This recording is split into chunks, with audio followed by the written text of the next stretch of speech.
Hello అండి.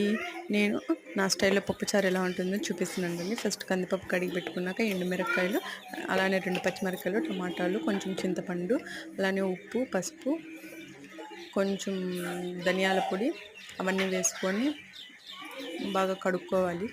కడిగిన తర్వాత దాంట్లోకి కొంచెం వాటర్ వేసుకొని ఆ పప్పు మునిగేంత వాటర్ వేసుకొని ఒక 4-5 విజిల్స్ వచ్చేంత వరకు స్టవ్ పైన విజిల్ రానివ్వాలి. విజిల్ వచ్చిన తర్వాత దాని పక్కన ఆనియన్స్, కరివేపాకు, అలానే తెల్లగడ్డలు, వెల్లుల్లిపాయలు కూడా దంచి వేసుకున్నాను.